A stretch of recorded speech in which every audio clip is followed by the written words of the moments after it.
Hello everyone, আজকে explain করব লাভ next ডোর ড্রামার episode 6। যারা আগের এপিসোডগুলো দেখোনি তাদের জন্য ডেসক্রিপশন বক্সে লিংক দেওয়া আছে, চাইলে দেখে আসতে পারো। এপিসোডের শুরুতেই দেখি রিউ তেহেরি স্টুডিও থেকে বাসায় চলে এসেছে, আর সে ছোটবেলার কিছু ড্রয়িং দেখছিল আর পুরনো কথা মনে করে সেই স্মাইল করছিল। অন্যদিকে দেখি সিয়ংহু রিউর বিয়ের ইনভিটেশন কার্ডটা দেখে ছোটবেলার কথা মনে করছিল। প্রথমবার যখন সে তার দাঁত ফেলেছিল আর প্রথমবার যখন সে কারোর সাপোর্ট ছাড়াই সাইকেল চালানো শিখেছিল।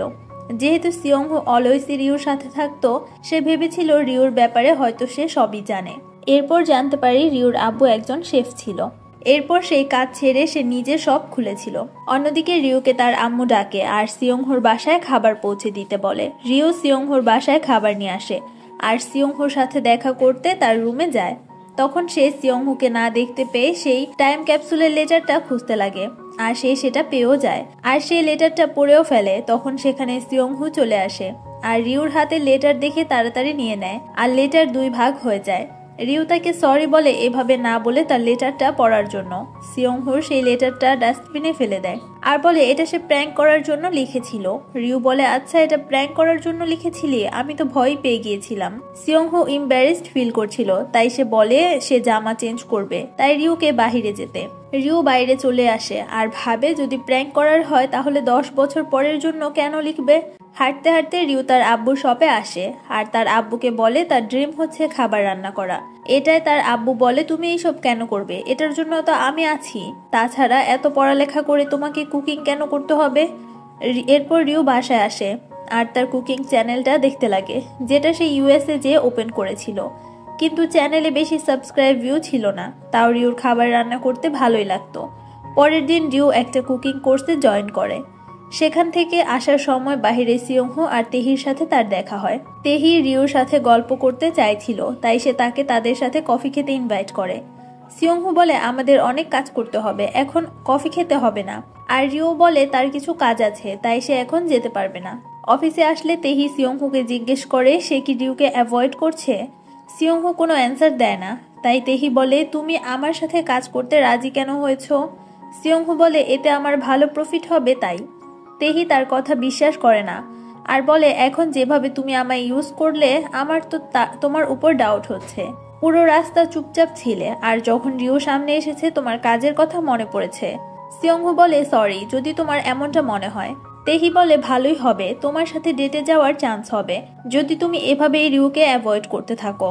তাছাড়া রিউও কিউট আছে, কিন্তু তুমি ওর থেকেও বেশি কিউট, আর আমি তোমাদের দুই কিউট মানুষের সাথে ঘুরতে ভালোই লাগবে। সিয়ংহু বলে তুমি আমায় যা ইচ্ছা বলো, কিন্তু রিউকে এইসব কিছুই বলো না। তেহি বলে তুমি রিউকে অনেক কিছুই বলেছো, কিন্তু কিছু জিনিস এখনো বলনি, তাই আমি রিউকে লাঞ্চে ইনভাইট করব।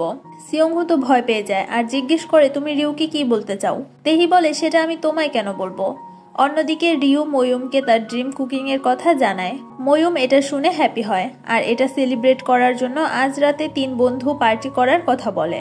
আর ময়ূম সিয়ংহুকে কল করে পার্টির কথাও বলে, কিন্তু সিয়ংহু কাজের বাহানা করে মানা করে দেয়।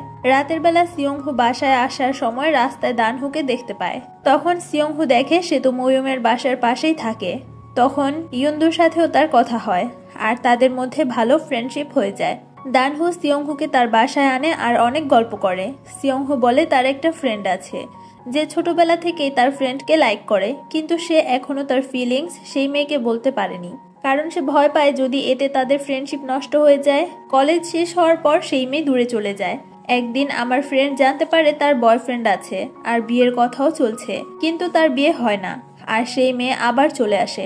আর এটা দেখে আমার ফ্রেন্ড আবার কনফিউজড হয়ে যায় আর তাই সে সেই মেয়েকে অ্যাভয়েড করতে লাগে। দানহু জিজ্ঞেস করে সেই মেয়ে কি তোমার ফ্রেন্ডের ফিলিংস এর ব্যাপারে এখনো জানে না। সিয়ংহু বলে না, সে এখনো বলেনি, সে এখনো ভয় পায় কারণ তারা ছোট থেকে ফ্রেন্ড আর এখনো ফ্রেন্ড। তখন দেখি তাদের কথা বাহির থেকে ময়ূম শুনছিল আর বলে তাহলে এই ব্যাপার, আর সিয়ংহু এখনো ভীতই রয়ে গেল। তখন দেখি তারা যেই দিন টাইম ক্যাপসুলটা রেখেছিল সেই দিনই ময়ূম টাইম ক্যাপসুল বের করে পড়ে নিয়েছিল, কারণ সে আগে থেকেই সন্দেহ করত সিয়ংহু রিউকে লাইক করে আর লেটারটা পড়ে কনফার্ম হয়ে গিয়েছিল। এইদিকে দানহু বলে তার ফ্রেন্ডের উচিত তার ফিলিংস বলে দেওয়া। অন্যদিকে সিয়ংহুর আব্বু প্রতিদিন লেট করে ঘুম থেকে উঠছিল, এতে রিউর আম্মু তার উপর রাগারাগি করতে লাগে। এরপর মোবাইল চেক করলে তাদের ব্যাংক থেকে টাকা উইথড্র হওয়ার মেসেজ দেখে। অন্যদিকে রিউর কুকিং ক্লাসে সিয়ংহুর অফিসের সামনেই ছিল, তাই যাওয়ার সময় তার সিয়ংহুর সাথে দেখা হয়, কিন্তু সিয়ংহু এখনো ভালো মতো কথা বলে না। এইদিকে রিউর ফার্স্ট ক্লাস অনেক ভালো হয়। এরপর রাতের বেলা সিয়ংহু বাসায় যাওয়ার সময় রিউর আব্বুকে একটা ক্লাবের বাইরে একটা মহিলার সাথে দেখতে পায়। এরপর এই ব্যাপারে রিউর আব্বুকে সে জিজ্ঞেস করলে রিউর আব্বু তাকে সবকিছু খুলে বলে, কিন্তু সে অন্য কাউকে বলতে মানা করে। পরের দিন সবাই মিলে গল্প করছিল, তখন রিউর আম্মু বলে রিউর আব্বু কিছুদিন ধরে লেট নাইট বাসায় আসছে আর অনেক টাকা খরচও করছে। তখন তার এক ফ্রেন্ড বলে ওনার সব তো অনেক তাড়াতাড়ি অফ করে দেয়, তাহলে লেট নাইট কেন আসছে? আর রিউর আম্মু ভাবতে লাগে হয়তো কারোর সাথে অ্যাফেয়ার চলছে, তাই সে বাসায় এসে রিউর আব্বুর রুম চেক করতে লাগে। তখন সে একটা লোনের বিল দেখতে পায়। রাতের বেলায় স্টোরের বাইরে দানহু আর ময়ূমের আবার দেখা হয়। দানহু বাইরে ড্রিঙ্কস করছিল, তাই ময়ূম তাকে বলতে লাগে এত রাতে তার নিজের মেয়ের সাথে থাকা উচিত। দানহু বলে সে একটা কিন্ডারগার্টেন ক্যাম্পে গিয়েছে। ময়ূম ইয়ুনদুর আম্মুর ব্যাপারে জিজ্ঞেস করে। দানহু বলে সে অনেক দূরে চলে গিয়েছে। এর মাঝে দানহু ড্রাঙ্ক হয়ে যায়, তো ময়ূম তাকে বাসায় পৌঁছে দিতে লাগে। অন্যদিকে রিউর আব্বু বাসায় এসেই রিউর আম্মু তাকে বকাঝকা করতে লাগে, আর এত রাতে কেন বাসায় আসে আর এত টাকা কেনই বা খরচ করছে এইসব জিজ্ঞেস করতে লাগে। এরপর রিউর আব্বু তাকে সত্যটা বলে দেয় যে কিছুদিন আগে তার একটা রেস্টুরেন্টে ফুড ব্লগার এসেছিল, আর তখন তারা খাবারের মাঝে একটা চুল পায়। রিউর আব্বু যখন চেক করতে যায় তখন স্যুপটা সেই ছেলের ঘড়ির উপর পড়ে যায় আর ঘড়িটা নষ্ট হয়ে যায়। যেহেতু খাবারে চুল পেয়েছিল আর তাদের ঘড়িটাও নষ্ট হয়ে যায়, যেটা অনেক দামি ছিল, তাই তাদের ক্ষতিপূরণ করার জন্য রিউর আব্বু তার সব বন্ধ করে ড্রাইভারের কাজ করত। আর ওই দিন সিয়ংহো যে মহিলার সাথে দেখেছিল রিউর আব্বু ওই দিন তার ড্রাইভারের কাজ করছিল, আর সে বাসায় কাউকে কিছুই বলেনি, কারণ সে কাউকে টেনশনে ফেলতে চায়নি। এইসব শুনে রিউর আম্মুরও খারাপ লাগে। পরের দিন রিউ তাদের শপের সামনের শপের সিসিটিভি ফুটেজ দেখতে যায়, কিন্তু সে জানতে পারে সিয়ংহু এসে আগেই সিসিটিভি ফুটেজ নিয়ে গিয়েছে। এরপর সিয়ংহুকে দেখি যে অলরেডি সেই ব্লগার্সদের সাথে বসেছিল।